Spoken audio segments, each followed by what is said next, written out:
Yo, what's up, everyone? Welcome back. Jamie here today, and the day has finally came. Halloween Kills. Let's talk about it. Obviously, this is going to be a spoiler review, so it's going to contain spoilers. So here's your warning. Either if you've seen the film or you don't care, then carry on watching this video. But I'd really recommend watching this film. We're going to get into it now, like I said. But overall, like, I had to watch it twice. I've watched this film twice now.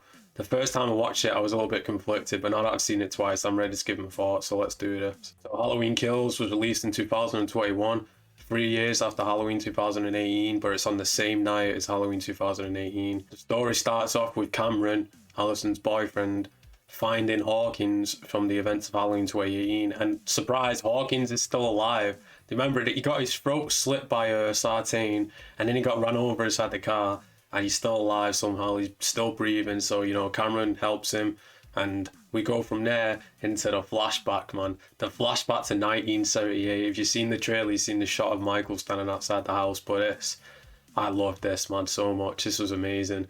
Let's talk about the mask first of all. It looks just like the original. Speaking of the original, I got it there. I got the original mask there. Just recently bought it from a convention I went to. Same with this top and the posters behind me. But yeah, the mask inside this flashback looks so good. Oh my days, man. It looks just like the original. And let's just get, like I said, a spoiler review. Everything's gonna be spoilers. Loomis. Oh my days. The actor who played Loomis in this obviously looks just like him. I'm sure they did a little bit of CGI. But look at it. You tell me this is not Loomis, man. They did such a good job. The voice was really good as well, but the look, oh my god, amazing, amazing. So yeah, we get we get to see what happened in 1978, how Michael got arrested and stuff. So this is how it showed. But what can you say about this flashback, man? This is so good. This just goes to show if you actually care about the film and the mask, you can make it look so good. But obviously the previous installments, some of them they didn't really care, especially Halloween 5. And this goes to show, man, the right budget and care, you can nail that mask. Just like the original. So good. So good. So here we go back to 2018 and we're introduced to some legacy characters. We got Tommy Doyle from the original and Lindsay, the two kids who Laurie was babysitting. We've also got Nurse Marion from the original, and she's in H2O as well, and she's in this. But I'm going to be honest right now, I feel like the legacy characters are kind of wasted in a bit. Just a little bit. Especially, and also I prefer, this isn't me being a Halloween 6 fanboy or anything, but I prefer Paul Rudd as Tommy Doyle. No against the actor who played Tommy in this. It wasn't, the acting, it was just the script, right? And I found, like, Tommy as a character, he just seemed too cocky. You know what I mean? Like, inside in Halloween 6, you believe that he went through this stuff and he was traumatized by it, but in this, I don't know. Let me know down below if you like Tommy or not, but I'm not really a fan of Tommy inside this film. But yeah, we got Laurie back. We got Laurie taken to the hospital after, the events of Halloween 2018. And another legacy character, we got Sheriff Brackett from the original. He's also in Halloween 2. But we won't count that. And he's working inside the hospital as well, so there's another legacy character for you. And of course, Karen, they're building up Karen because obviously the ending, as you know, what happens, the emotional trying to, build it up to the audience. She barely had any time to deal with husband's death in the last film, if you think about it, so she kind of breaks down inside this film when she's cleaning her hands of the blood and she realizes the wedding ring's still on her finger. So yeah, Michael's on the warpath. He's just roaming around the streets of Haddonfield, going back to his house where he originally lived. He goes inside this couple's house who have a drone and he just throws it back at him. There's a few comedy elements inside this which I wasn't really a fan of, but it was the same as 2018 really, wasn't it? But I did laugh when he threw the drone back at him and he murders these people. Like, you can tell Michael's playing about inside this film because he's inside the bathroom and he smashes the light first. But then when later on he comes out and he sees the one intact, he grabs it and he stabs it through the woman's neck. And then he makes her watch as he puts multiple knives inside the husband's back. And he just keeps going. He gets one after the other. He just keeps stabbing him inside the back, man. And he walks out. Michael is amazing inside this film. Let's just say it right now. I think it's probably James Jude Courtney as well. The mask. This is probably the best Michael Myers. Tommy and the legacy characters are at the bar and they see the news report that 2 inmates have broken out. And obviously one of them is Michael. And there's another, if you remember from 2018, the guy with the umbrella, he's broken out as well. And this is the part that I hate. The inmate's inside the car and everyone thinks it's Michael. And then he crashes and escapes. But this whole, Tommy gets everyone to go after this one guy, even though it's not Michael. Tommy saw Michael in the original. He knows Michael wears a mask. Michael doesn't run. He doesn't speak. And, he's tall. He has to have strength to kill all these people, right? But this person who they're going after, how can you replace this guy? How can you mistaken this guy for Michael? This is the one element of the film that I don't like. The one aspect that's negative for me. But we'll get more into it in a bit. We've got a couple called Big John and Little John as a comedy thing. They're a couple and living inside Myers' old house. And then he's annoying kids like playing, like, I don't know what they're doing. Maybe it's a callback to, you know, Halloween 2, because they say, oh, my friend's eating some candy and, you know, it had a razor blade in it. You know, that kid in Halloween 2 had the razor blade from candy as well. But these kids were kind of annoying, man, I'm not going to lie. Cameron arrives at the hospital and he don't even apologise to Alison about what happened in the previous film. You know, he's just like, I'm here to help any way I can, and she hugs him, and, you know, Tommy's rounding up people to go after Michael, and Cameron wants Alison to come with him. And the car scene, if you've seen it, it's at the trailer. We've got Lindsay in there, Marion, and two other characters, and Michael just kills them, man. First, he killed the kid off screen with one of the Season of the Witch masks, and then he just jumps on the car, starts fucking smashing it. Like, this scene was so good, but there's one element that I didn't like. Well, first of all, we got Marion with the gun, and she's like, this is for Dr. Loomis, and she tries shooting, and she's out of bullets. She gets killed, stabbed multiple times. One of the guys inside the back gets a knife through his eye, which was really brutal. But then one of the other characters comes back with a gun, and she's shooting at Michael. Michael was just sat inside the car looking at her, and when she gets close enough, he kicks the door of the car into her, and she shoots herself. And I was just like, what? It's an inventive kill, sure, where it just seemed kind of stupid, but Michael's reaction when he gets out the car slightly tilts his head a little bit. He's like, what the fuck are you doing? So from here, you get a little chase scene with Lindsay and Michael, which is kind of intense. Lindsay's like trying to hide from him inside the woods. Michael's walking across the bridge very slowly. I did like the scene quite a lot, I'm not going to lie. Like I said before, Hawkins is still alive from the last film, so he gets taken into Laurie's room, and we get like a little bit of backstory, I guess.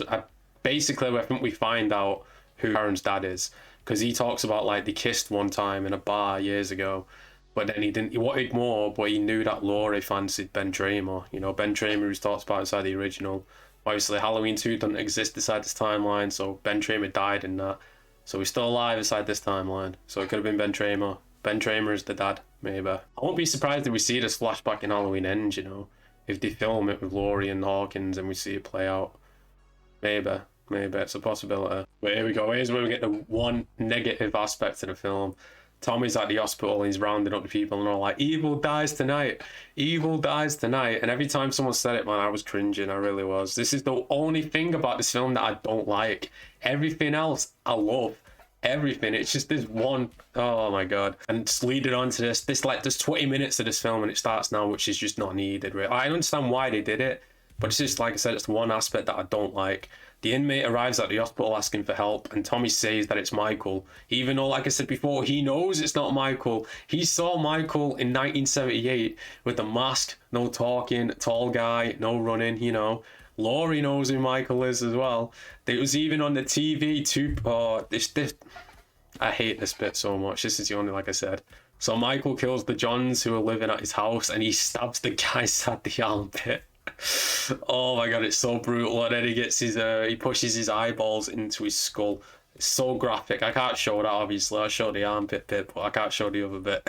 And then the other John comes upstairs and he sees Michael inside his sister's bedroom looking out of the window, which is mentioned quite a few times inside this film, that Michael, when he was a kid, he would stare out of his sister's window. But Hawkins like wonders later on if he was actually staring back at himself. So there's quite a bit of, you know, reflection talk inside this film. And like I said, this 20-minute thing carries on. They chase the inmate through the hospital, and then we get a flashback to Loomis getting stopped, because on that original night in 1978, Loomis was going to shoot Michael straight inside the head, but Hawkins stopped him.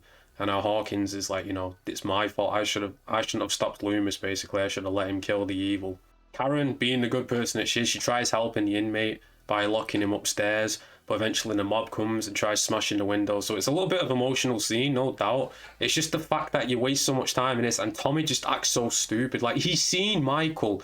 He knows Michael. This guy is clearly not Michael. He's the complete opposite of Michael. He talks, he runs, he's asking for help, he's short. Like, what? How?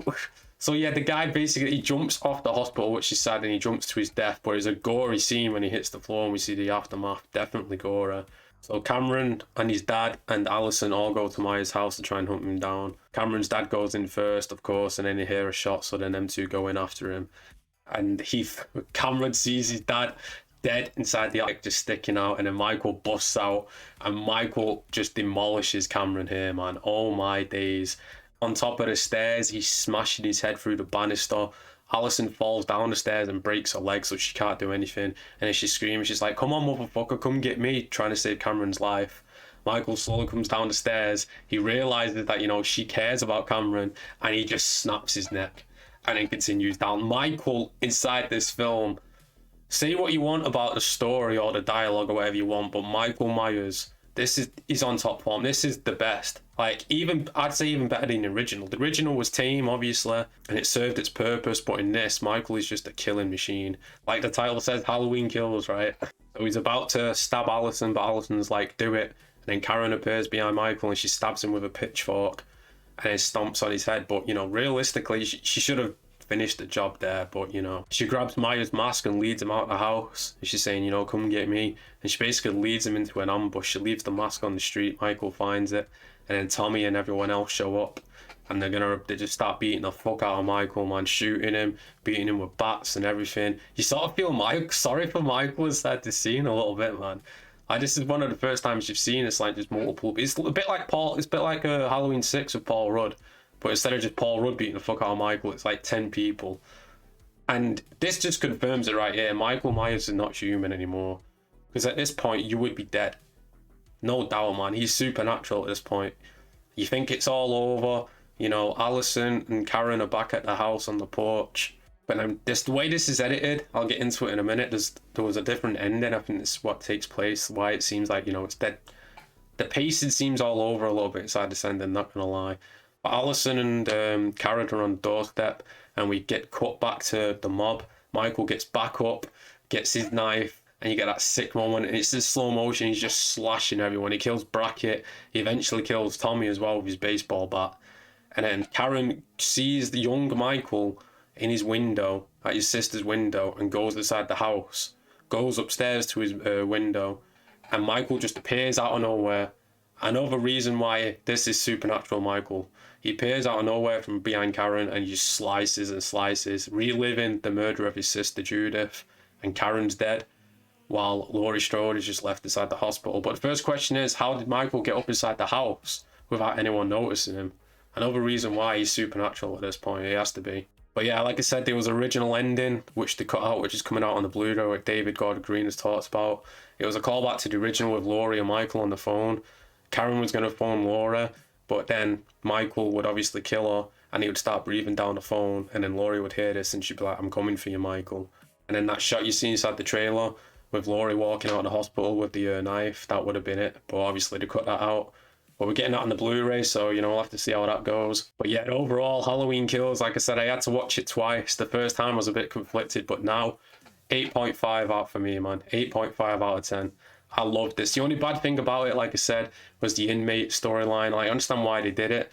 It's just the fact that Tommy acted so stupid. Like, he knows Michael. He knows this is not Michael. But the soundtrack was, like I said about 2018, that was the best soundtrack. I think John Carpenter outdid himself. I think Halloween Kills is the best soundtrack. The Mask, no offense to that guy over there, The Mask is just amazing. James Jude Courtney as Michael, best Michael as well, so brutal. So yeah, 8.5 out of 10. Let me know your score down below if you agree with this. Or I've seen, you know, people seem 50-50. Some people love it, some people hate it. But yeah, this has been Halloween Kills. Next year, Halloween Ends. Next Halloween video I'll probably be doing is ranking Halloween H2O versus Halloween 2018. But make sure to click like and subscribe if you're new. Until next time, peace out in a bit.